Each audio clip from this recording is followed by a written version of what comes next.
Sometimes, the biggest secrets don't hide in shadows. They hide beneath white tablecloths, under the laughter, under the clinking of champagne glasses, waiting to ruin everything. At my sister's wedding, I thought I'd buried the past forever. But when my nephew tugged on my dress and whispered, "Aunt, we need to go now," my world stopped. What I found under that table changed everything I knew about love, loyalty, and revenge. The air smelled like roses, champagne, and lies. I remember standing outside the ballroom, clutching the hem of my lavender dress, trying to keep my smile steady. The band inside was playing "Can't Help Falling in Love," and guests were swaying like petals in a breeze. My sister, Danielle, was radiant, her ivory gown shimmering under the chandeliers. Her groom, Ryan, grinning like he'd just won the lottery. And maybe he'd won her, and he'd also stolen something from me. But I couldn't let that show. Not tonight. Not at her wedding. I swallowed the lump in my throat, adjusted my necklace, and told myself, "Breathe. Lily, you're here to celebrate, not confess." My nephew, little Ethan, was chasing bubbles across the marble floor, his laughter echoing like bells. He was only 8, too young to understand that adults sometimes smile while their hearts are burning. I envied that innocence. Once upon a time, I was like him, before betrayal taught me that family secrets could break more than hearts. They could break people. The DJ switched tracks, and the crowd cheered. I forced myself inside, past the white roses and golden ribbons, past the scent of vanilla cake and champagne. All those symbols of forever that felt like lies when you knew what I knew. Danielle spotted me across the room. Her smile froze for a heartbeat. Then she laughed and waved, her diamond catching the light. It was the same diamond Ryan had once promised to me. No one knew. No one but me. And him. The speeches started. Her friends from college gushed about her kindness, her laughter, her perfect love story. I clapped, pretending I wasn't dying inside. When it was my turn to speak, my fingers trembled on the microphone. "Danielle," I began, my voice soft, rehearsed. "You've always been the brave one. The one who believed in love, no matter how many times life tried to prove you wrong." A pause. My throat tightened. Ryan's eyes met mine from across the table. Steady, calculating.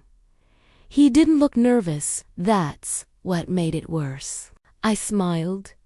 The kind of smile that hides tears. "I wish you both every happiness. Every truth."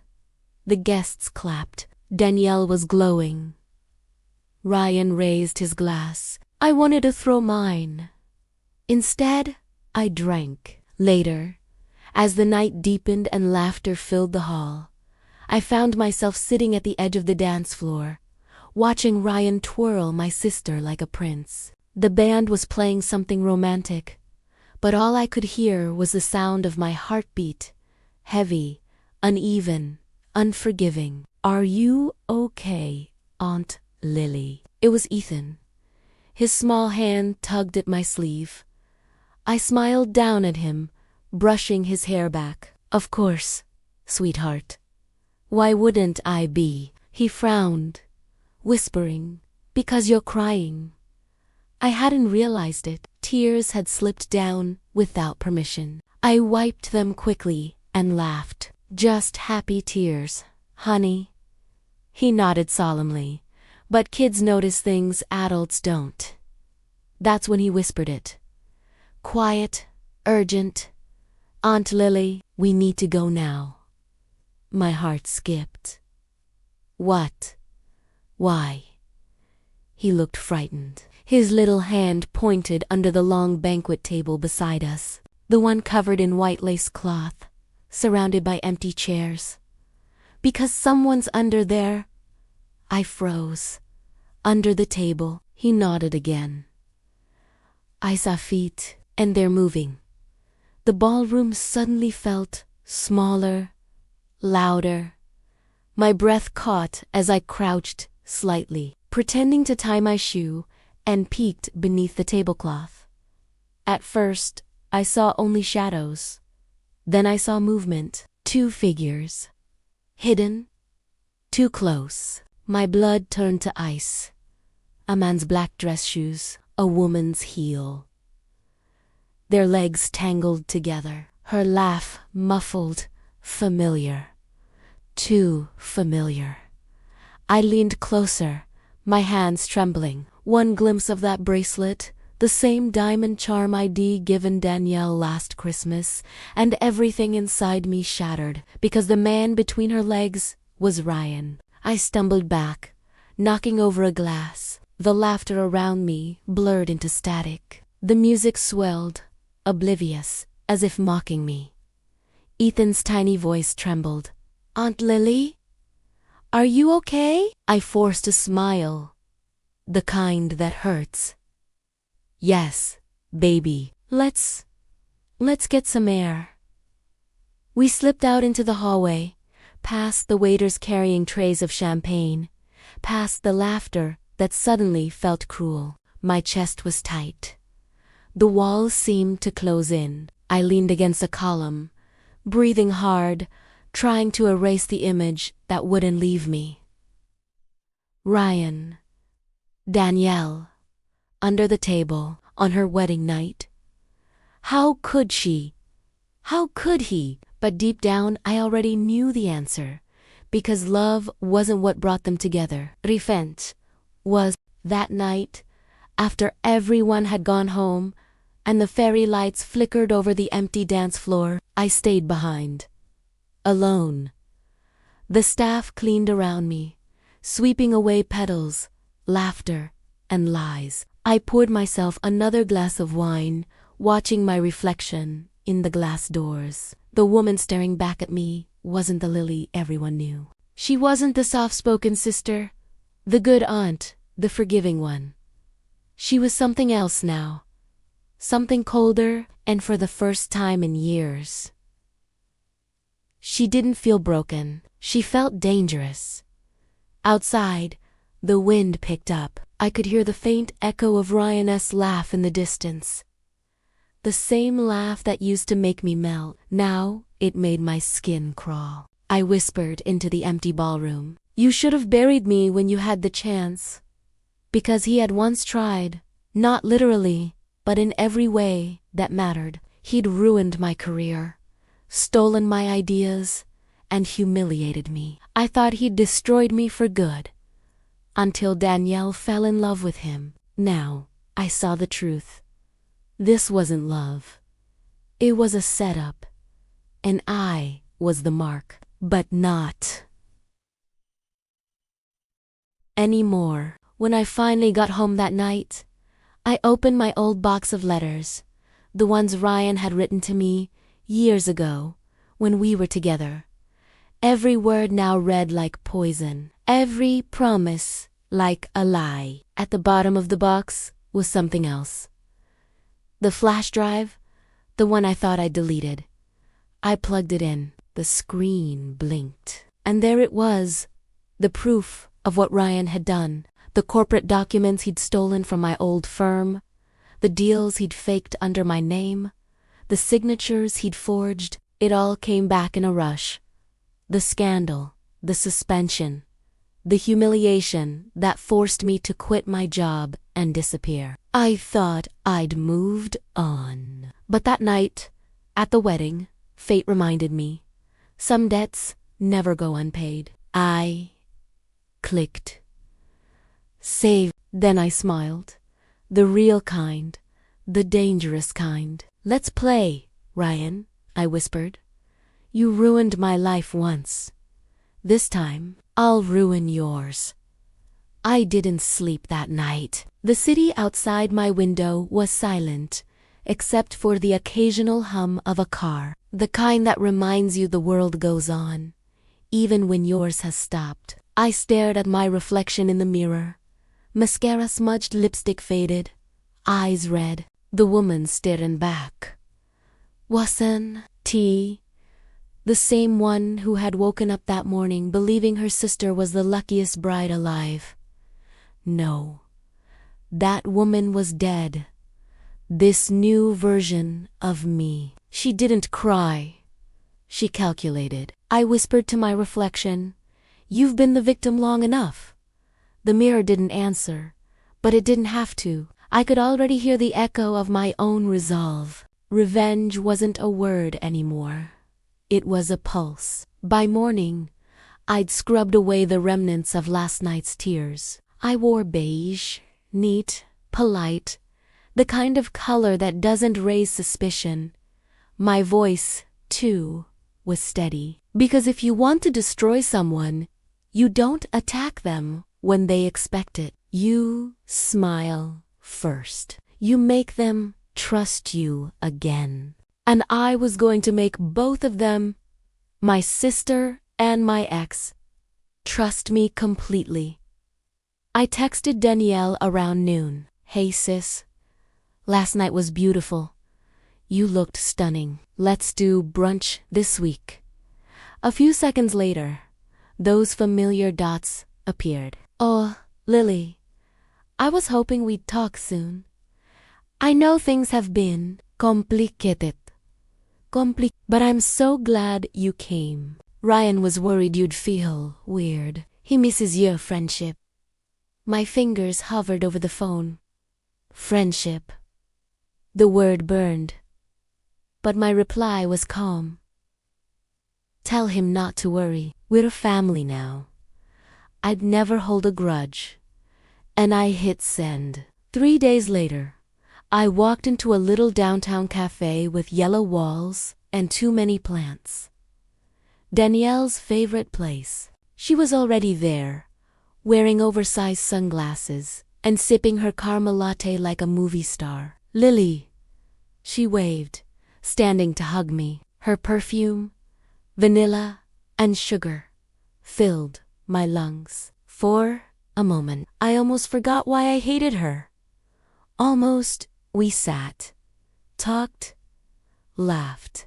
She told me about her honeymoon plans, about how Ryan had surprised her with a house in the suburbs. "He says it's our dream home," she giggled, showing me pictures on her phone.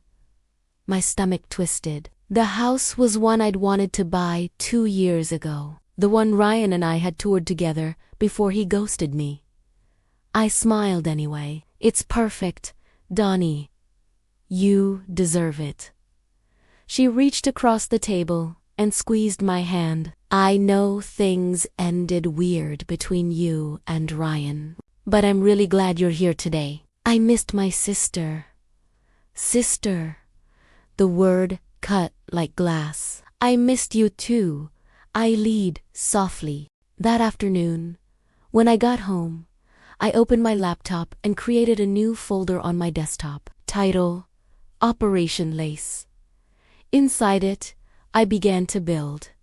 Every message Ryan had ever sent me, every email trail from his company, every connection he had that could crumble if the truth came out. And Danielle. I wasn't going to destroy her. Not yet. Not yet. She needed to see the truth first, to feel it, slowly, the way I had. So I started small. Subtle. I called her a few days later. "Hey sis, just wondering if Ryan ever mentioned a woman named Kara Linton from his office." She laughed. "Yeah, she is his assistant." "Why?" "Oh, nothing," I said lightly. "I just thought I saw them together once before your wedding." Maybe I'm mistaken. It was bait. And she took it. By the next week, she was asking Ryan questions, the same kind of questions that used to keep me up at night. Good. Let her taste the uncertainty. One evening, I went back to the wedding venue. The staff recognized me, the maid of honor. I told them I'd lost a bracelet that night and needed to check the lost and found. While they searched, I slipped down the hall toward the manager's office. I knew they had surveillance, and I knew what I was looking for. "Excuse me, miss," the clerk said, returning empty-handed. Nothing was turned in. "That's fine," I smiled sweetly. "Thank you anyway." I left, but not before I noticed the door to the manager's office slightly ajar, the faint glow of monitors inside. I leaned just enough to see a wall of screens. One labeled Ballroom Cam, 11:42 p.m. My pulse spiked. That was around the time of the table incident. I stepped inside, silent as air, and snapped a photo of the timestamp with my phone before anyone saw me. I didn't need the footage, just proof it existed. Leverage. By the end of the week, I had what I needed. Evidence of Ryan's financial frauds, old files he'd used under my name. The wedding surveillance reference, enough to make him panic. Danielle's growing doubts, seeded by whispers I knew would bloom.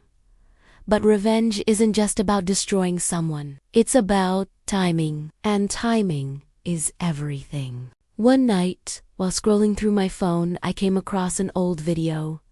Me and Ryan laughing in my kitchen, him holding a glass of red wine, saying, "Lily, you and I could run the world if we wanted to." He was right. We could have, if he hadn't betrayed me for it. I replayed the clip 3 times before deleting it. That's when my phone buzzed. "Ryan, hey stranger." Denny sighed. "You've been around again. Good to see you at the wedding. You looked happy. Happy. The arrogance." I typed slowly. "Good to see you too. Maybe we can all grab dinner sometime." A pause. "Sure thing. I'll tell Donnie. She'd like that." Of course she would. She'd like watching the woman she wronged play nice, while her whole life was about to collapse. The next week, I visited their new home. A perfect suburban dream. White porch, green shutters, flowers everywhere. It looked like something out of a magazine. Too perfect. Like the kind of perfection that cracks when you knock hard enough. Danielle hugged me tight, showing me every corner of the house, her voice glowing with pride. "Can you believe it, Lil? After everything, I finally have this life. After everything." That phrase stayed with me. Did she even remember that everything included me, the sister she stole from? When Ryan appeared in the hallway, his cologne hit me like a ghost. He smiled, polite but distant. "Lily," he said. "Good to see you again," I smiled back. "Likewise." For a moment silence hung between us. Heavy, electric. He knew I knew. I could see it in his eyes. But he didn't know how much I had on him. And that was power. Real power. As dinner started, Danielle kept chattering, oblivious. Ryan poured me wine. I accepted, my hand steady. He glanced at me the same way he used to when no one was watching. And I felt a shiver of disgust. "So," I said, tilting my head, "how's work, Ryan? Still managing those big accounts?" He stiffened, just slightly. "Yeah, busy as ever." "I bet. Must be hard, keeping all those files in order." Our eyes locked. He knew I was anti talking about spreadsheets. Danielle, poor thing, didn't notice a thing. She was cutting into her chicken, humming along to the radio. And all I could think was how fragile everything around her was. One small push, and her whole illusion would crumble. But I wasn't ready yet. Not until she could see who she married, and why. So I smiled and changed the subject. That night, as I drove home, I caught my reflection in the rearview mirror again. The woman looking back wasn't soft anymore. She was sharp.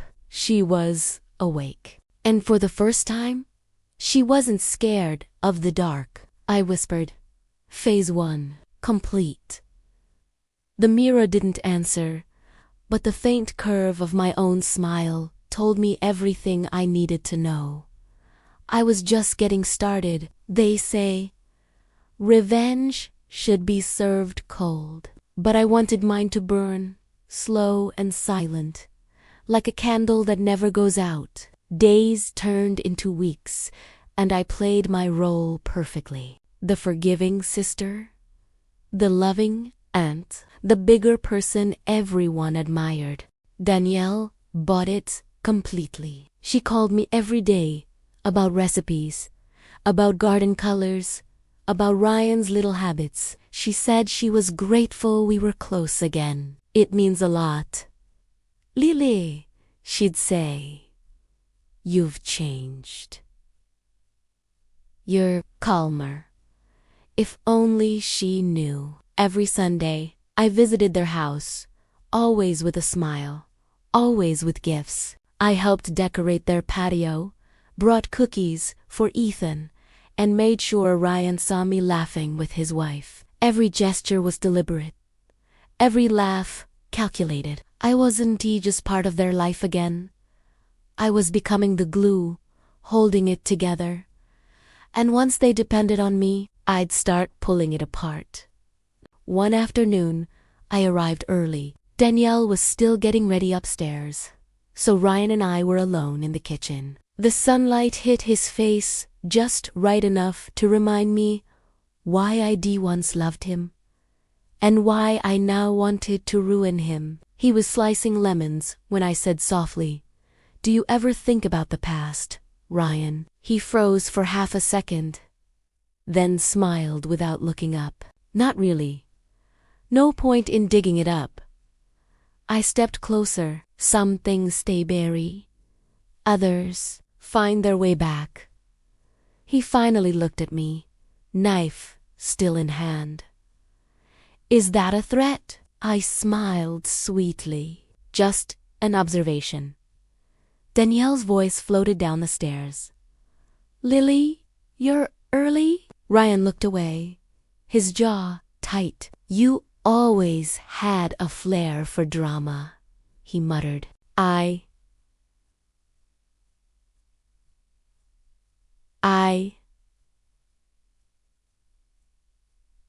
laughed. "And you always underestimated me." That evening, as Danielle joined us, I acted like nothing happened. I helped her with dinner, asked about her new yoga class, even took pictures for her social media. When she wasn't looking, I slipped a small USB drive into her laptop bag. It contained 2 files, both fake, both perfectly designed to look like private emails between Ryan and a woman named Kara. Subject lines like, "You make me crazy, and when will she find out?" It was the first domino. A few days later, she called me, her voice shaky. "Lily, I think Ryan's hiding something." I hid my smile. "What do you mean?" I found some messages from his office email to a woman, but he swears it's nothing. "Oh, Donnie," I sighed, gentle, sisterly. "Maybe it's just a misunderstanding. You know Ryan. He's charming. Maybe too charming sometimes." She went quiet. "You think he's cheating?" I hesitated, the perfect hesitation, then said softly, "I hope not. You deserve better than that." Silence, then tears. "I can't believe this." I closed my eyes, letting her sob, pretending to comfort her while every part of me pulsed with dark satisfaction. It had begun. The next week I met Ryan for coffee, just to talk, as he put it. He wanted to clear the air. Classic move. Control the narrative. He showed up in his tailored suit, pretending confidence, but I saw the twitch in his jaw. "Donnie told me she found some emails," he said flatly. "I know you had something to do with it." I tilted my head. "Innocent. What makes you think that?" "Because you always show up, right before things fall apart. I sipped my latte. Maybe things fall apart because they're built on lies. His voice dropped. You're playing a dangerous game, Lily? So are you, I whispered. Only difference is, I already know the ending. He leaned closer. You think you can destroy me? I smiled. Small, calm, terrifying. I don't think, Ryan. I know. After that, everything moved faster. Danielle stopped calling as much. Ryan stopped smiling at her. And I just watched. Every couple has cracks. I just found theirs and widened them. Danielle started showing up at my apartment. Sometimes unannounced, eyes puffy, hands trembling. He's lying to me, she'd say. I know it. I'd pour her tea, nodding sympathetically, then stop trusting him. But he's my husband, she whispered. I looked at her, really looked at her, the same woman who had once looked me in the eye and said, You need to move on, Lily. Ryan and I just happened. Now she was the one breaking, and I won't lie, a part of me loved watching it. But revenge has a strange taste. The longer you savor it, the less you recognize yourself. One night, after she left, I found myself sitting in the dark, staring at the wall. My apartment was silent except for the ticking clock. And for the first time since the wedding, I felt something that almost scared me. Guilt. Just for a moment. Then I remembered what they'd done, and it vanished. The next day, I got a message from Danielle. I confronted him. He swore nothing happened with that woman, but I don't know what to believe anymore. I replied instantly. Then, don't believe anyone. Not until you see the truth with your own eyes. She sent back a crying emoji, and I knew exactly what she'd do next, because I'd already planned it. That evening, I dropped an anonymous envelope at Danielle's doorstep. Inside was a printed screenshot, one of the fake emails I'd written myself. It read, Can't stop thinking about last night. You looked beautiful in white. Don't worry, she won't ever know.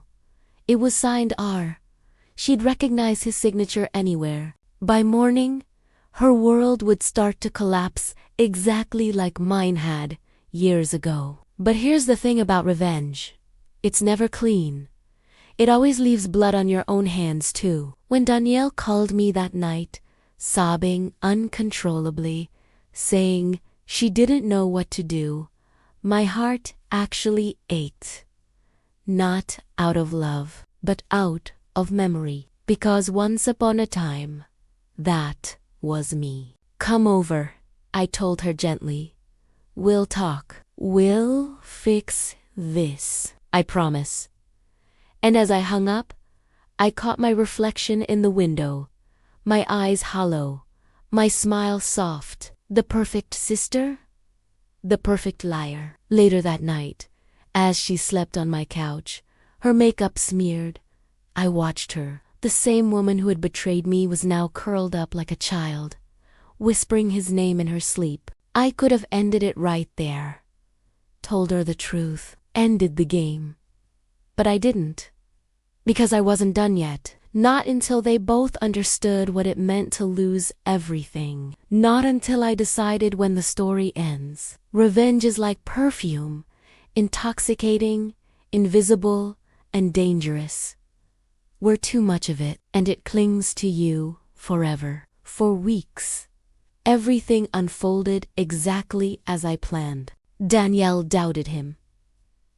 Ryan grew paranoid, and I stayed silent, smiling, the loyal sister who just wanted peace. But even lies that are beautifully built eventually start to crack. It began with a phone call.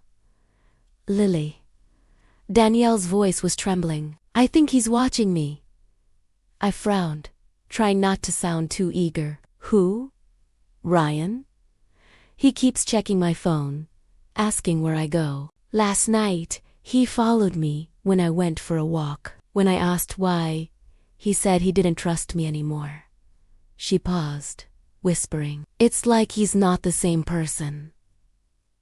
I bit my lip, pretending to hesitate. Maybe he's feeling guilty, Donnie. Sometimes guilt looks like suspicion. She went silent. You think he's hiding something? I let out a long sigh. If I were you, I'd find out. That night, I sat alone in my apartment, scrolling through my laptop. Folder name: Operation Lace.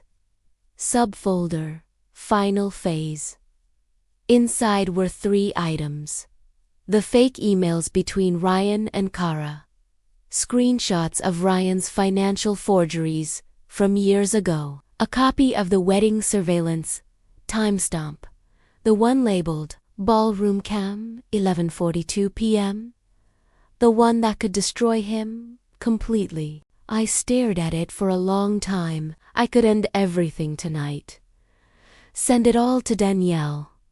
Watch it explode. But something inside me whispered, not yet. Not until he knows it's you. Because revenge without recognition isn't revenge. It's mercy. And I had none left to give. The next day, Ryan called me. He never called before. Always texted. Always distant. But this time, his voice was sharp, strained. Lily, we need to talk. Privately, I smiled to myself. Sure. My place. Tomorrow, 7 p.m. He hung up. When he showed up, the air felt thick. He looked exhausted. Dark circles under his eyes, tie loosened, anger simmering beneath his skin. Danielle's losing her mind, he said, pacing. She found an envelope with fake emails. Someone's trying to ruin us. I tilted my head. And you think it's me? His eyes locked on mine. I know it's you.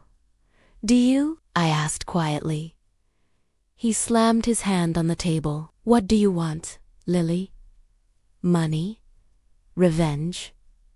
I stood slowly, meeting his gaze. No, Ryan. I want truth. The kind you never gave me. He laughed bitterly. You still think I owe you anything after all this time? Yes, I said softly. You owe me my life back.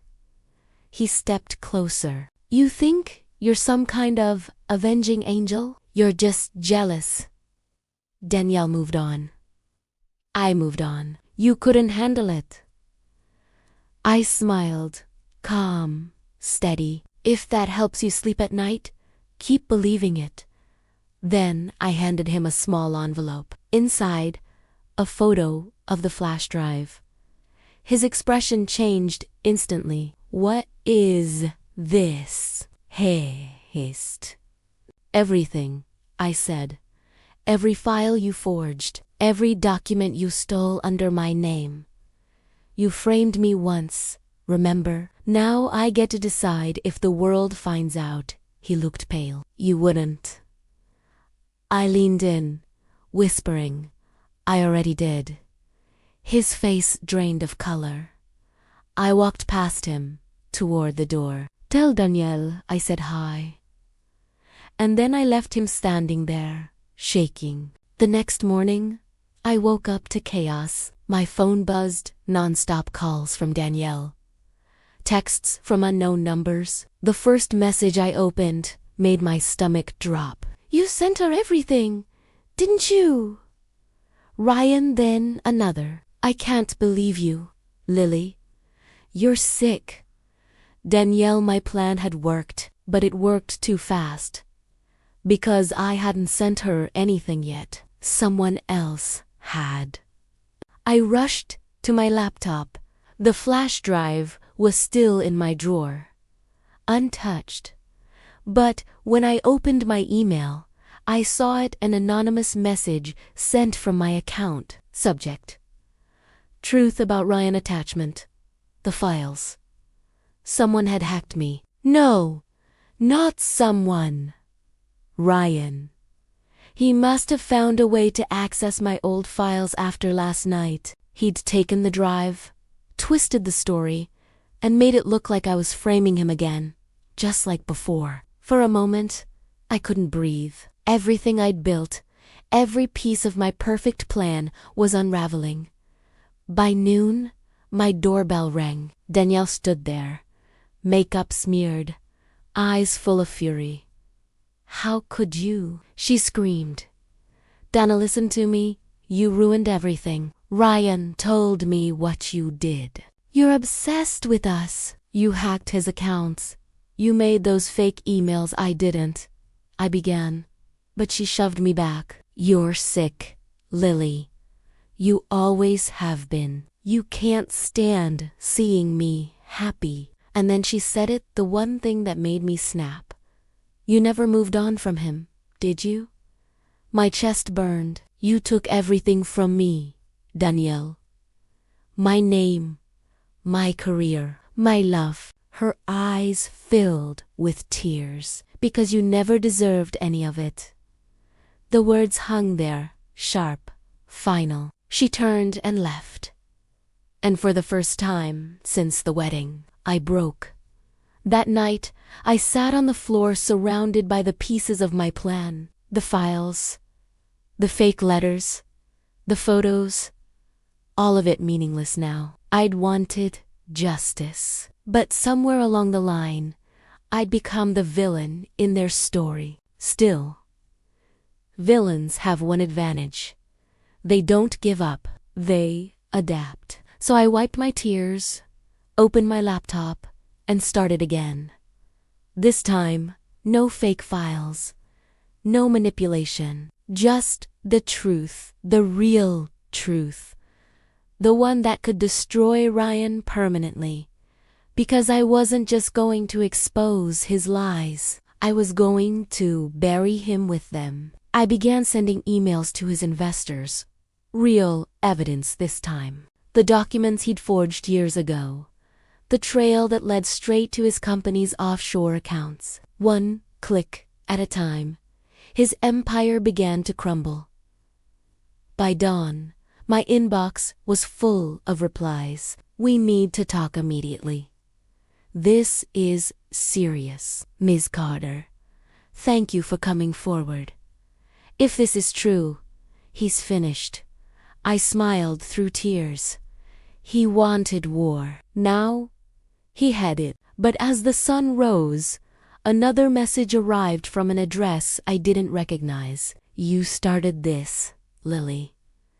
Let's see if you can finish it." Attached was a video. I clicked. It was footage from the wedding. Timestamp: 11:42 p.m. The angle was clear, under the table. Two figures. A woman's bracelet, a man's hand, and then, unmistakably, my face. Not Danielle's. Mine.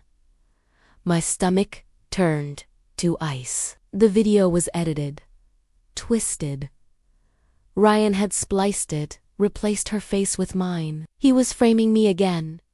Only this time, it wasn't about business. It was about destroying me completely. The screen faded to black, and a final message appeared.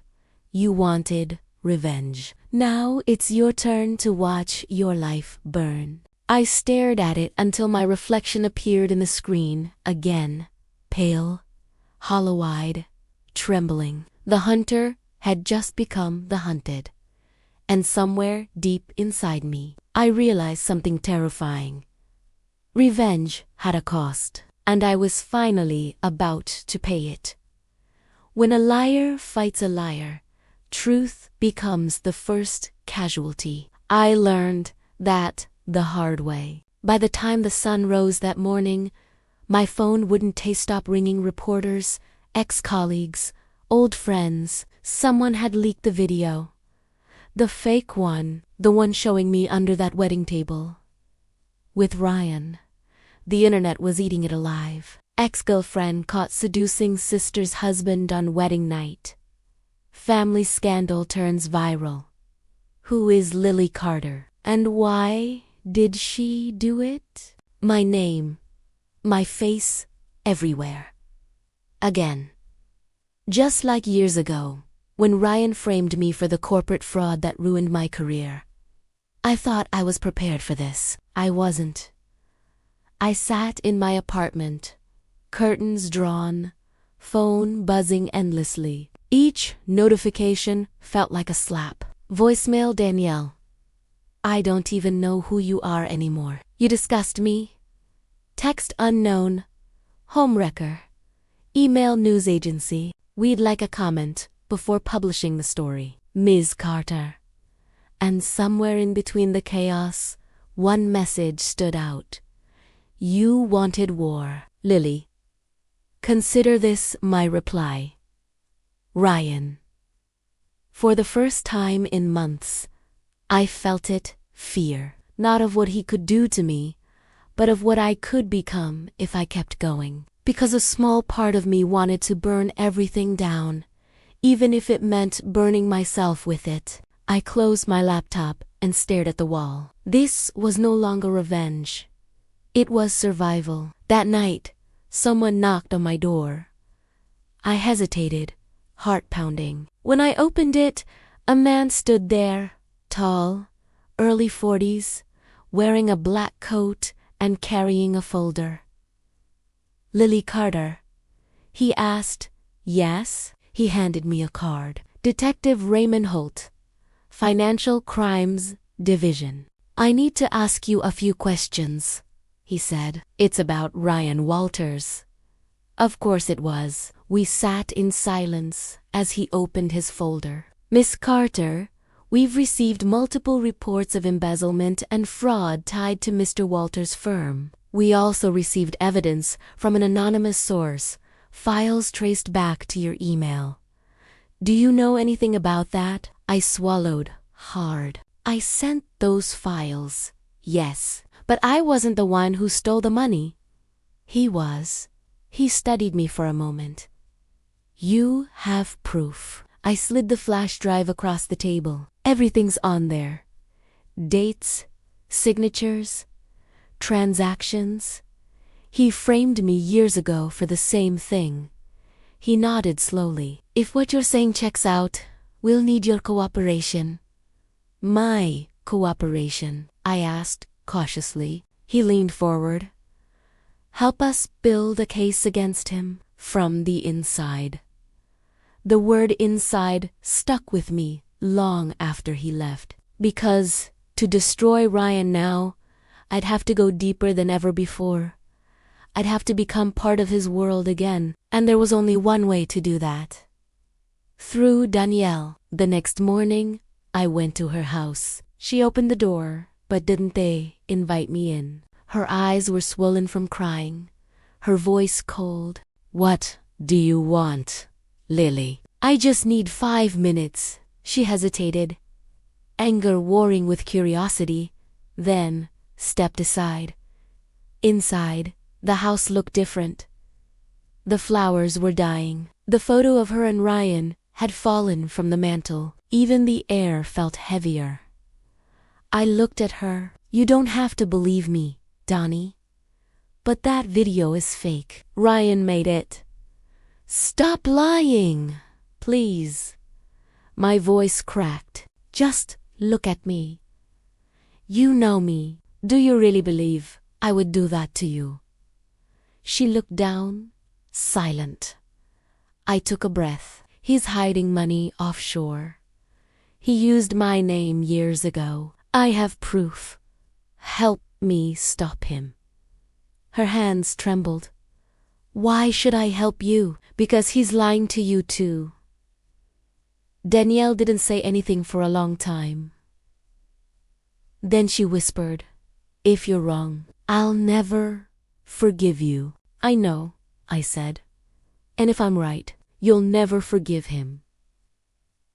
That night, I got a text from her. He left for Chicago. Business trip. Said he'll be gone 3 days.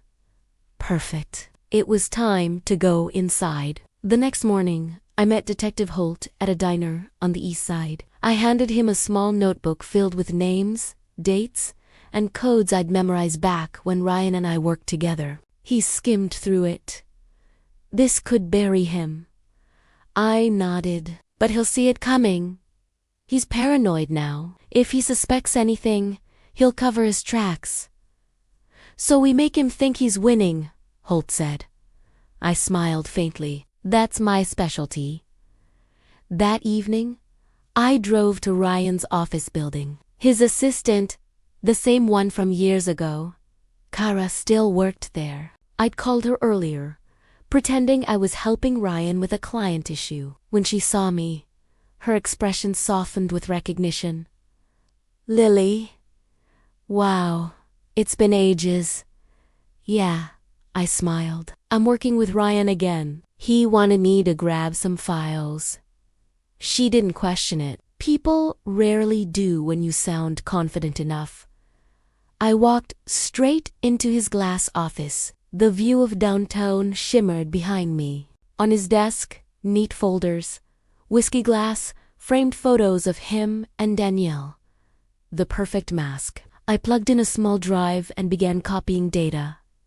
Emails, bank transfers, shell accounts. Every lie, every theft. Then, I saw a folder labeled Project Aurora. I almost ignored it until I saw my own name on one of the sub-files. When I opened it, my hands went cold. Inside were scanned medical records. My records, old ones, from when I'd been hospitalized after my breakdown years ago. He'd kept everything. The prescriptions, the notes from my therapist, the evaluations that labeled me unstable. I whispered, "You sick bastard." That is how he'd done it before, how he made everyone believe I'd forged those documents. He didn't just ruin me professionally, he ruined me personally. He'd built his empire on my destruction. My phone buzzed. A message from Detective Holt. We got what we need. Get out. I pulled the drive, slipped it into my coat, and turned to leave. That's when the elevator opened. Ryan stepped out. For a heartbeat, the world froze. He looked at me surprised, then anger, then something darker. Couldn't stay away? Could you? I straightened. You really should lock your files better. He smirked. You always thought you were smarter. That's your weakness. And yours is underestimating me. He took a step closer. What did you take? Everything you stole from me, I said. And this time, I'll make sure the world sees it. He chuckled, low, amused. You think anyone will believe the unstable ex who ruined her sister's wedding? You're already a headline. Maybe, I said, smiling coldly, but headlines change. He lunged forward, grabbing my wrist. You're not walking out of here. I leaned closer. Watch me. Then I drove my knee into his chest and shoved him backward. He fell against the desk, knocking over the whiskey glass. By the time he regained balance, I was gone. I drove straight to the detective's office, heart pounding, the city lights blurring through the rain. When I handed him the drive, he said, You sure you want to go through with this? Once we release it, there's no going back. I thought of the video, the headlines, the lies, and then of the girl in the mirror who'd lost everything once before. I nodded. I'm already gone. He slipped the drive into an evidence bag. Then let's finish this. That night, I watched the news. Ryan Walters, CEO of Walters Financial Group, under investigation for fraud and money laundering. His photo flashed across the screen. Then mine, beside his, the reporter said.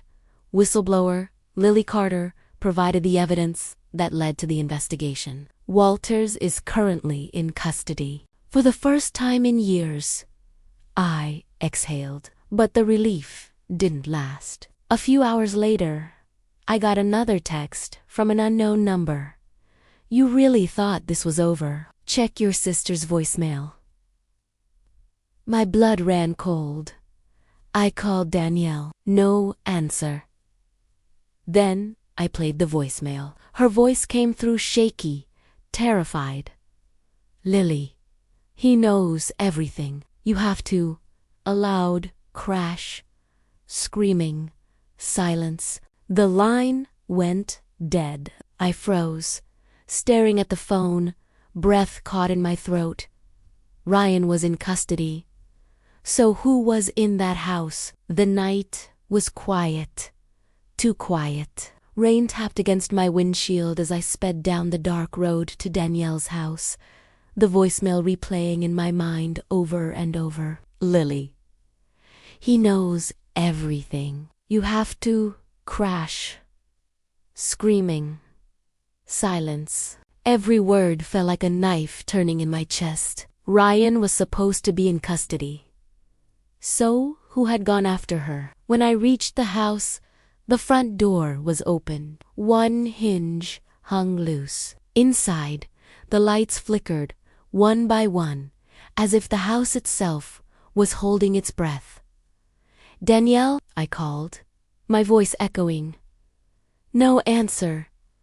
Then I saw the vase, shattered, footprints on the marble floor, a trail of spilled wine leading toward the kitchen. And there, under the table, was where I saw her.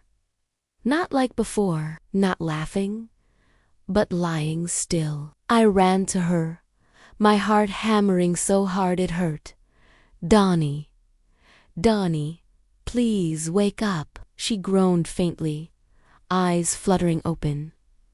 Lily, I knelt beside her, blood on her forehead, glass near her hands. What happened? Who did this? Her lips trembled. You have to listen. Don't talk. I'll call no. She gasped, gripping my wrist. He's not in custody. What? They released him. He made a deal. He said he'd bring evidence to clear himself. But he came here. My breath caught. Where is he now? Her eyes darted toward the hallway. I turned and froze. Ryan stood in the doorway, soaked from the rain, blood on his shirt. A gun in his hand. Drop it, Ryan, I said quietly, standing between him and Danielle. He laughed, that same cruel, calm laugh that used to charm boardrooms and weddings alike. You two really think you won. Your company's gone. The cops have the files, I said. It's over. He tilted his head. No, Lily. You still don't get it, do you? I narrowed my eyes. Get what? He stepped closer, lowering the gun just slightly. Everything that happened, the emails, the video, the leak, even the detective, all of it was her idea. I blinked. What? Danielle whimpered behind me. Don't listen to him, he smirked. Oh, she didn't tell you. The first time I framed you, that wasn't my plan. It was hers. My chest went cold. You're lying. Ryan's grin widened. Ask her. I turned to Danielle, my voice shaking. Tell me. He's lying. She said nothing. Danielle, I screamed. Tell me. Tears filled her eyes. I didn't know it would go this far. What did you do? She broke down, sobbing. I loved him, Lily. I loved him, even when you were with him. He promised me he'd make us rich, that you'd be fine. I didn't know he'd ruin you. My heart splintered. You helped him destroy me. She nodded weakly. I thought he'd stop. But when you came back, he said we had to finish what we started. I stumbled backward, shaking my head. You both used me? My own sister, Ryan chuckled. Don't act surprised. You always played the victim. We just gave you a role to play. Something inside me snapped. You ruined my career, I said. You stole my name, my love, my future. And yet, he interrupted. Here you are, still chasing me, still obsessed. I stared at him, every ounce of fear replaced with fury. You're right. I took a slow step forward. But I'm done chasing. He raised the gun again. You won't make it out of this, Lily. Behind me, Danielle whispered. Don't, please. But it was too late. I moved faster than I ever thought I could. I grabbed a piece of broken glass from the counter and lunged. He fired! The sound was deafening, a thunderclap that tore through the air. I fell to my knees, breath gone, pain burning through my shoulder. The gun clattered to the floor. I looked up and saw Ryan's face twist in shock. Danielle stood behind him, her hands shaking, her fingerprints on the gun. She had pulled the trigger. He stumbled forward, clutching his chest, then fell, his body collapsing beside the dining table. The same table where everything had begun. The silence that followed was unbearable. Danielle dropped the gun, trembling. I didn't mean to. I just wanted to stop him. I held her hand, tears streaming down my face. It's over. It's finally over. She shook her head, whispering, No, Lily, you don't understand. He wasn't working alone.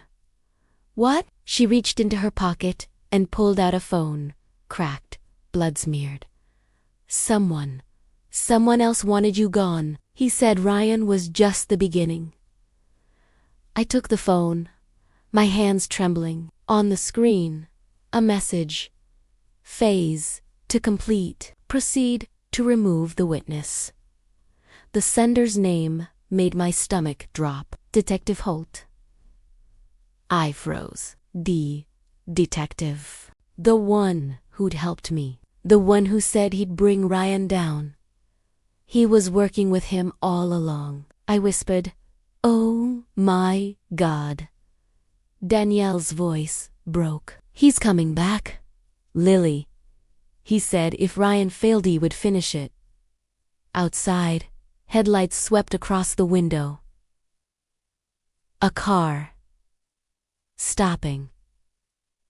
Footsteps on gravel. I grabbed Danielle's hand. We have to go now. She nodded, still crying. We stumbled toward the back door. My arm bleeding, the floor slick with rain and blood. A shadow crossed the hallway. Then a voice, deep, calm, familiar. Running again, Lily. You really do have a talent for surviving. Detective Holt stepped into the light, gun drawn. End of the line, he said. Hand me the drive. I clenched my jaw. You'll have to kill me first. He smirked. That's the plan.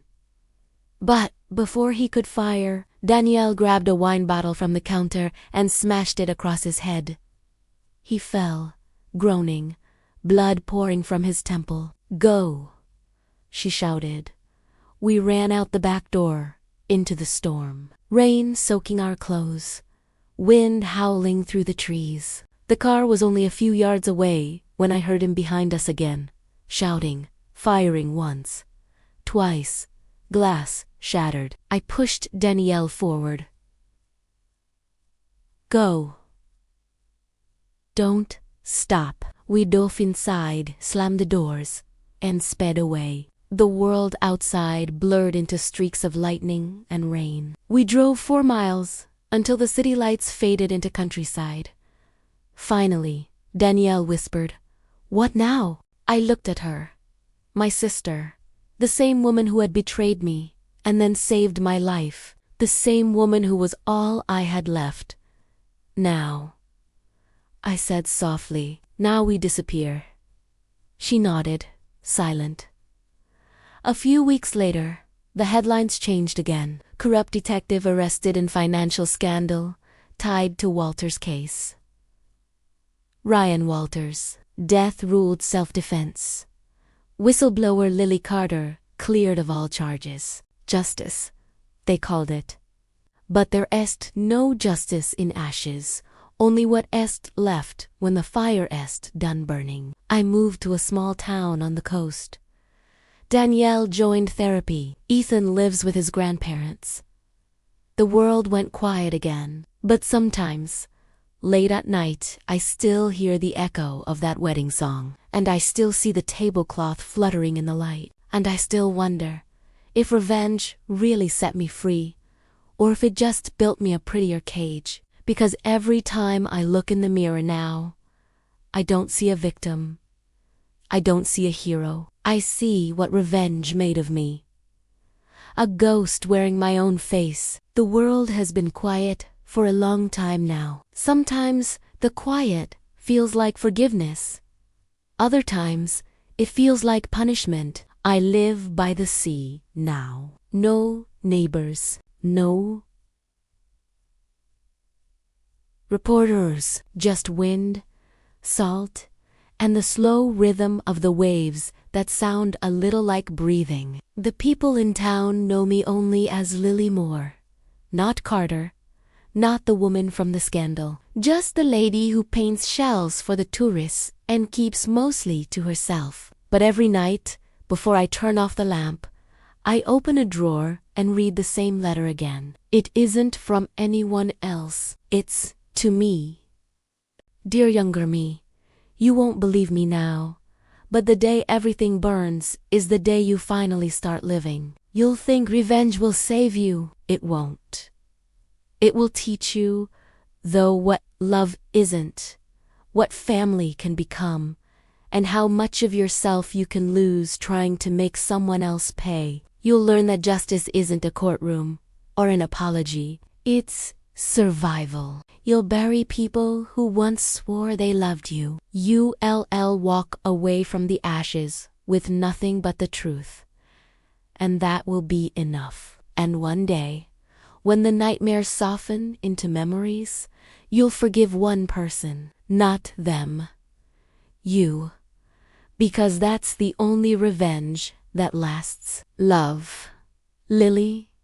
I fold the letter back into its envelope. The paper is frayed now, edges curled by time, but the words still sting and heal at the same time. Outside, the tide has come in again. I walk to the shore, letting the cold water reach my ankles. Somewhere far behind me, the city still whispers my name. But here, it doesn't matter. Here, I am just another woman learning to breathe again. The sky is pale gold, the color of things that have survived the fire. I whisper into the wind, for once, it's enough. And for the first time, it really is.